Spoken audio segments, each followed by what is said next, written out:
With respect to search results, algorithmic screening is the primary means through which Google sorts data and information. Google's search algorithm, for example, calculates what is presented to a user based on the variables the user inputs into the search bar. At its best, Google's algorithm reaches the best answer in the least amount of time while providing choices to the user by ranking pages most relevant to the search inquiry. Of course, by ranking pages, Google search always favors one page over another. This kind of bias appears harmless. After all, the point of a search is to discriminate among multiple relevant sources to find the best answer. This process, however, turns much more sinister with allegations that Google manipulates its algorithm to favor the political party it likes, the ideas that it likes, or the products that it likes. There are numerous allegations in the news that Google employees have thought about doing this, talked about doing this, and have done it. The dangerous implications to a fair democratic process cannot be understated. One study performed by psychologist Robert Epstein has revealed that internet search rankings have a significant impact on consumer choices, mainly because users trust and choose higher-ranked results more than lower-ranked results. After performing 5 relevant double-blind randomized controlled experiments using a total of 4,556 undecided voters representing diverse demographic characteristics of the voting populations of the United States and India, the study revealed that biased search rankings can shift the voting preferences of undecided voters by 20% or more. The shift can be much higher in some demographic groups, and search ranking bias can be masked so that people show no awareness of the manipulation. The potential for this kind of bias is clearly problematic and is further compounded by the fact that Google every day collects mountains of information about its users while they are actively engaged with a Google product or even when they are not. According to a study conducted by Vanderbilt University, a dormant, stationary Android phone with Chrome active in the background communicated location information to Google 340 times during a 24-hour period, or at an average of 14 data communications per hour. The collection of location data may be obvious to most users, but they are often unaware of the many sensors that the Android platform supports, including an accelerometer, a barometer, and a photometer. These sensors, in addition to the cameras and microphone on a mobile device, can collate into a very accurate picture of where a user is, what they are doing, and who else is there. The shocking amount of information that Google collects via its phones was recently featured on Good Morning America, in which a reporter using an Android phone with no SIM card that wasn't connected to the internet discovered that the phone collected the device's movement, even identifying the mode of transportation, such as the subway or even a bicycle, and at times taking 10 sensor readings per minute. Moreover, Google's practice of reinforcing its dominance in light of allegations of self-serving bias creates little choice for consumers across the spectrum of internet-based products or services. Given that Google's ads show up on non-Google websites, and Google's search engine is being used as the default search tool on other products, such as the Apple phone, it is almost impossible to avoid Google altogether. Google is many things. It's one of the largest data collectors ever seen in human history. It's an advertiser that can get the right product to the right customer at precisely the right time. Google is also an internet giant, directing over 3.5 billion searches per day. With this massive authority, however, comes the potential for far-reaching abuse. The mere suspicion that Google manipulates its products and features for self-serving or even political purposes raises serious concerns about its business practices, its impact on free speech and our democratic process, and Americans' trust that the information gathered about them in their day-to-day lives is done with their knowledge and is not being used against them. My hope is that through our inquiries today, we will ensure more transparency and accountability going forward. So during his testimony before Congress, Sundar Pichai mentioned the Google privacy checkup. And apparently I'm some sort of a proto-boomer because I've never done one. I was inspired to make this video after reading the account of Dylan Curran, who downloaded the 5.5 gigabyte folder that Google kept on him. Google keeps track of where you are, when, and how long it takes you to get to the next place, what mode of transit you do it on, all of your search histories, all of your YouTube history, pictures taken on your phone, products you've bought from online stores, every message you've ever sent or been sent, every file. And this is a new system that I saw pop up on Facebook when the page didn't load properly or loaded slowly. Every picture now has a set of tags that are automatically generated. Your picture will be labeled smile or beach or car, or all of them if they're all in the picture. Google has a list of every time he's used the Pirate Bay, his deleted Google Drive, including his resume, budget, codes, files, passwords, every email he was ever sent or has sent, including ones he deleted or were marked as spam, every news article he's ever read, every Google search he's ever made. Contents of emails and Google documents. We store the data, but we don't read or look at your Gmail. You have access to them. As a company, we have access to them, yes. So you could. Saying you don't or don't. I'm not asking do you or don't. I'm saying you could, though there is a possibility. We have clear established policies on how we would do that data. So with that introduction out of the way, I'm going to do my privacy checkup and encourage you to do your own. Welcome, choose the privacy settings that are right. Alright, nothing here, start now. So Google says, from better commute options in maps, so yes, they are watching where you're going. That much is obvious when you get sent an ad for your local store instead of a store in a foreign country. From better commute options in map to quicker results in search, Google tools and services get faster and more useful with the activity data you let us save with your Google account. Web and app activity used by Assistant, Google Maps, and others. I have it turned on. Google is saving your activity on Google sites and apps, including searches and associated information like location, in your Google account. You can also choose to save activities such as which apps you use, your Chrome history, and which sites you visit on the web. This helps Google give you faster results by auto-completing searches, as well as smarter and more useful experiences in Maps Assistant and other Google services. Now these are things I want to turn off. I don't really want Google knowing about them, but they're also tools that I find useful personally. Some sort of user-side private app that did similar stuff would be useful, but I don't want Google to be doing that for me. Pausing web and app activity may limit or disable more personalized experience across Google services. For example, you may stop seeing more relevant search results or recommendations about places that you care about. And all your loved ones and friends will leave you.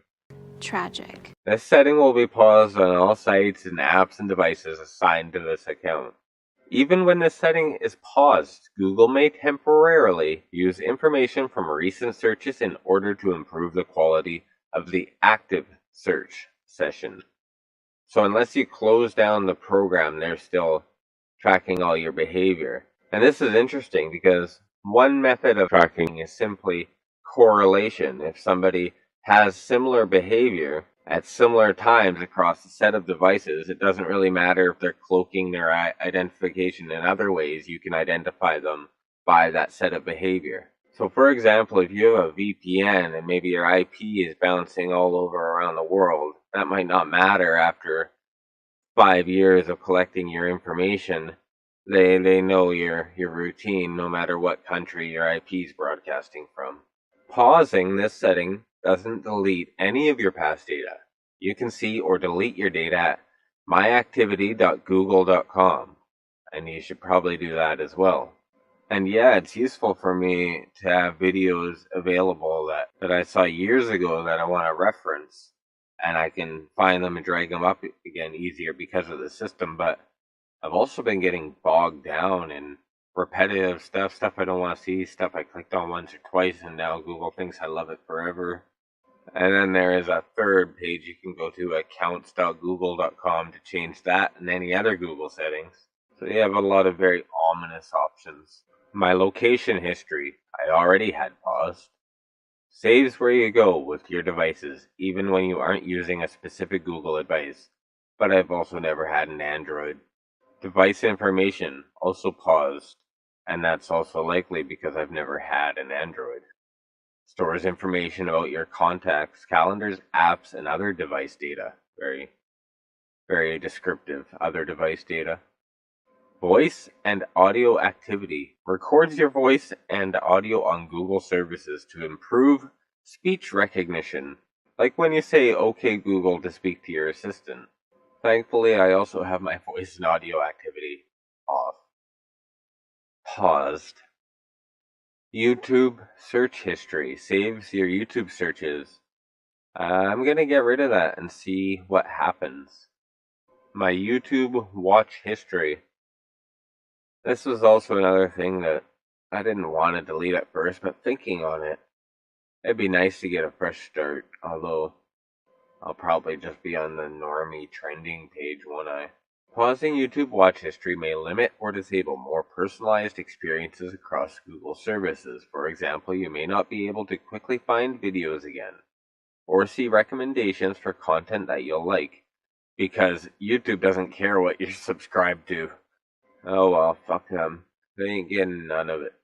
I can go without. That's all of my activity off. And my YouTube watch history is now back on. That's impressive. And it's now back off.